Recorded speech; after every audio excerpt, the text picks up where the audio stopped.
राधे राधे दोस्तों, स्वागत है आप सबका हमारे चैनल पे, जहां हम करते हैं लड्डू गोपाल के बारे में बहुत सारी और समझदारी की बातें। दर्शन कीजिए प्यारे प्यारे बच्चों के और दर्शन की खूब लाभ उठाइए। आज है सावन का आखिरी सोमवार, आपको बहुत बहुत मुबारक हो। आज एक आपको बहुत ही अद्भुत किस्सा सुनाने जा रही हूँ। काफी लोगों ने सुना भी होगा, लेकिन इतना सुंदर कि प्रभु खुद आते हैं हमसे बात करने, हमारे पास रहने, हमें सुनने। ये एक अनोखी ही बात है। इसलिए हमेशा कहती हूँ कि विश्वास रखें और प्रभु की सेवा करें। राजा अकबर के बारे में तो सबने ही सुना है। हमारे देश के राजा थे। उनको बहुत शौक था कि वे नवरत्न हो उनके महल में। उन्होंने 9 नवरत्न इकट्ठा करने का सोचा था। तभी उनको पता लगा कि ग्वालियर में जो रामचंद्र जी महाराज थे, उनकी सभा में गाते थे। उनके मन में आया कि मुझे ये नवरत्न चाहिए ही चाहिए। उनको शौक था कि उनके महल में 9 नवरत्न हो।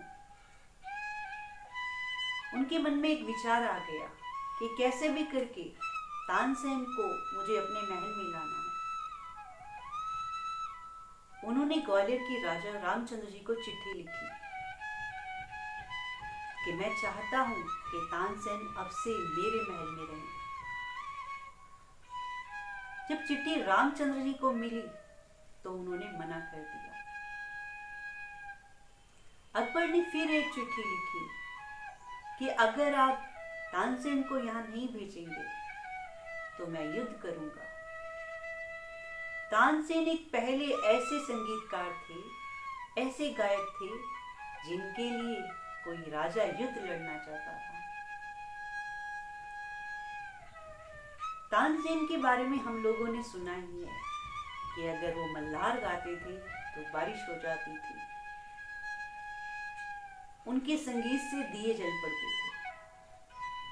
इतना सुंदर संगीत उनका होता था। अकबर ने सोच लिया, ठान लिया कि इसे तो मैं अपने दरबार में ही शामिल करूंगा। जब रामचंद्र जी ने तानसेन को कहा कि नहीं, मैं तुम्हें नहीं भेजूंगा, तुम यहीं रहोगे, युद्ध होता है तो हो जाए। तब तानसेन ने कहा कि नहीं महाराज, मैं तो कलाकार हूं, मेरी वजह से युद्ध हो ये मैं बिल्कुल नहीं चाहूंगा। कितने घर उजड़ेंगे, कितना नुकसान होगा, और आपने मेरा बहुत संगीत सुन लिया। अब मुझे आप जाने दीजिए। तानसेन की ये बात सुनकर रामचंद्र जी ने उन्हें जाने दिया। जब तानसेन ने अकबर के दरबार में संगीत गाया तो अकबर पागल हो गए।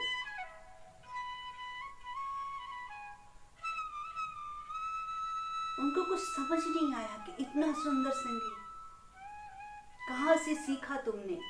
तानसेन से बोल पड़े कि तुमने कहां से सीखा ये संगीत। अगर तुम ऐसा गाते हो तो तुम्हें सिखाने वाला कैसा गाता होगा। जब तानसेन ने सुना तो बोले कि हाँ, मैंने अपने गुरु से सीखा है और मेरे गुरु जैसा तो कोई गा ही नहीं सकता। तो तानसेन ने कहा कि ठीक है, जब तुम इतना सुंदर गाते हो तो अब मैं तुम्हारे गुरु को भी सुनना चाहता हूँ, मैं मिलना चाहता हूँ तुम्हारे गुरु से। तब तानसेन बोले, मेरे गुरु किसी से नहीं मिलते और वो किसी के लिए नहीं गाते, वो सिर्फ अपने प्रभु के लिए गाते हैं, और आप वहां ऐसे जा ही नहीं सकते। और सौभाग्य होगा अगर आपको उनका संगीत सुनने को मिल जाए। तो अकबर ने कहा ठीक है, मैं ही चलता हूं। तो तानसेन बोले, आप राजा हैं, आप अगर वहां ऐसे जाएंगे तो लोग आपको पहचान लेंगे और आपको संगीत सुनने को नहीं मिलेगा। और अकबर की तो आदत थी अपना रूप बदल बदल के वो पूरे देश में घूमता था, अपनी प्रजा का ख्याल रखता था। प्रजा के जो भी राज होते थे, जो भी बातें होती थी, वह रूप बदल बदल कर जाते थे और सुनते थे। उनके लिए बहुत आसान था वहां जाना। उन्होंने अपना रूप बदला और जाकर निधिवन रहने लगे। अब तानसेन और अकबर निधिवन में हैं और संत श्री हरिदास जी जो तानसेन के गुरु हैं वो निधिवन में ही हैं। श्री हरिदास जी निधिवन में ही रहते थे, प्रभु की सेवा में रहते थे हर वक्त। उनके ही भजन, उनका ही सत्संग, उन्हीं की सेवा में 24 घंटे उनका जीवन था। अब वो तो संत हैं, जब उनका मन करेगा तो वो गाएंगे। एक दिन बीता, 2 दिन बीते, समय बीतता रहा, लेकिन वो गा ही नहीं रहे। और अकबर वहीं रह रहे हैं बीच बदलकर, निधिवन में ही। एक दिन रात को लेटे हुए श्री हरिदास जी तानसेन से बोले कि तानसेन, आज लल्ला को नींद नहीं आ रही, तुम कुछ राग गाओ, कुछ भजन गाओ उनके लिए।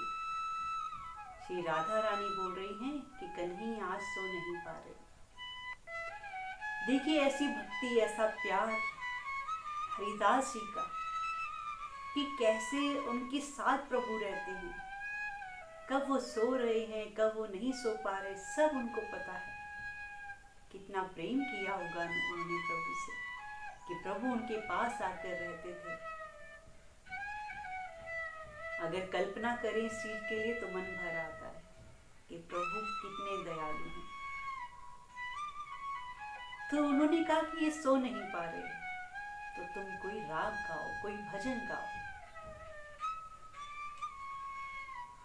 अब तानसेन का दिमाग काम किया तो उसने सोचा कि आज मैं जो राग गाता हूं उसमें कुछ गलती कर दूंगा, तभी प्रभु खुद गाएंगे। तानसेन ने ऐसे ही किया। उसने राग छेड़ा तो गलत छेड़ दिया। जब हरिदास जी ने सुना तो उसको बोला, ये क्या गा रहे हो, ऐसे नहीं गाते इसको। क्योंकि गुरु थे, सिखाने की कला रहती थी हर वक्त। और कैसे देख सकते थे कि उनका शिष्य गलत गाए। उसकी गलती को सुधारने के लिए श्री हरिदास जी ने गाना शुरू कर दिया और ऐसे भजन गाए, ऐसे राग गाए कि अकबर उस मस्ती में झूम पड़ा।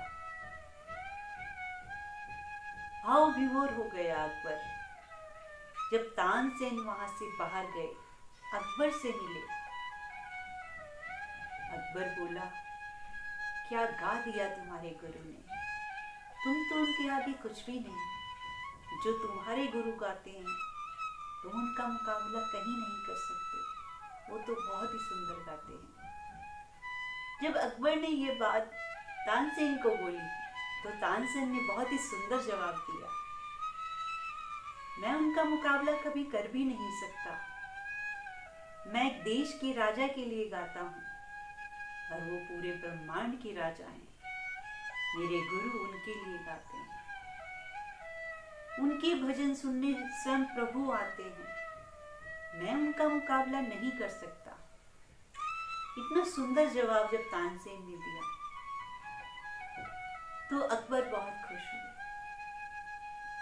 आज भी हम सुनते हैं कि निधिवन में श्री कृष्ण और राधा रानी आते हैं। आज भी जब भी जाओ वहां पर तो लोग की बातें सुन सुनकर मन आश्चर्यचकित रह जाता है कि कैसे आज भी प्रभु वहां आते हैं। कितनी भक्ति की, कितना प्यार किया कि प्रभु स्वयं उनके पास आकर बाल रूप में रहे। आज जो हम विग्रह देखते हैं, आज जो हम देखते हैं श्री बांके बिहारी जी का विग्रह, हरिदास जी की ही कृपा से हमें मिला है।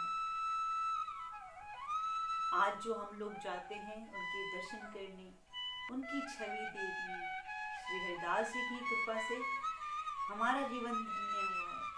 प्रभु खुद प्रकट हुए हैं उस विग्रह में। वो कोई घड़ित मूर्ति नहीं है, किसी कलाकार ने उसको नहीं बनाया, वे स्वयं प्रकट हुई है। प्रभु स्वयं आकर दर्शन दे रहे हैं।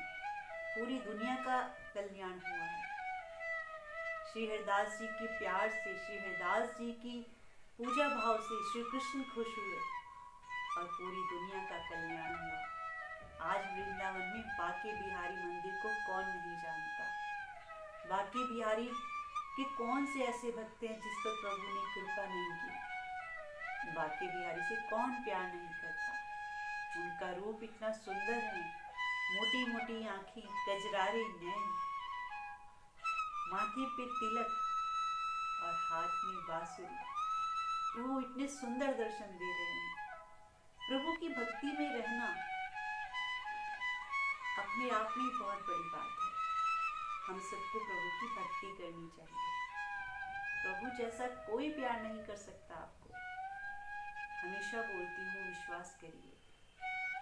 राजा अकबर जो कितने बड़े राजा थे, जब उन्होंने प्रभु की भक्ति की संत श्री हरिदास जी ने, तो कैसे राजा अकबर भी निधि वन में साधारण वेश में आकर उनका संगीत सुनने आए। प्रभु के भक्त जो होते हैं उनकी लीला भी अपरंपार हो जाती है। चाहे आप मीरा को देख लो, चाहे आप शबरी को देख लो, चाहे श्री हरिदास जी को देख लो। जिसने प्रभु को एक बार मन से अपना बना लिया, जिसने प्रभु की भक्ति के अलावा कुछ किया ही नहीं, आज भी वो हमारी किताबों में है, हमारे शब्दों में है। आज भी पूरी दुनिया उनसे प्रेम करती है। आज भी वो इसी बात से जाने जाते हैं कि उन्होंने प्रभु से बहुत प्यार किया और कैसे प्रभु आए उनका जीवन बनाने के लिए। उतना प्यार नहीं तो कुछ तो कर ही सकते हैं ना, कि ताकि हम इस चक्रव्यूह से बाहर आ जाएं। इतना सुंदर जीवन मिला है, एक ही बार मौका मिला है। ये तो है मृत्यु दुनिया है। एक ही बार मौका मिला है हमें कि हम प्रभु के श्री चरणों में चले जाएं और बार बार जन्म लेना बंद हो जाए। गौधाम चले जाएं, प्रभु के धाम चले जाएं, प्रभु के चरणों में रहें। इतना सा काम करना है, सिर्फ प्रभु की भक्ति करनी है, प्रभु का नाम जाप करना है। कोई बहुत बड़ा काम नहीं है। अगर आप प्रभु का नाम जाप करोगे, प्रभु की भक्ति करोगे, तो अपने आप ही प्रभु आपको खुद लेने आएंगे। प्रभु पर इतना विश्वास रखिए, प्रभु को घर लाइए, प्रभु की सेवा कीजिए। हमेशा कहती हूँ, विश्वास कीजिए। तो चलिए मिलेंगे अगली वीडियो में। तब तक के लिए राधे राधे, जय श्री कृष्णा, जय श्री श्याम।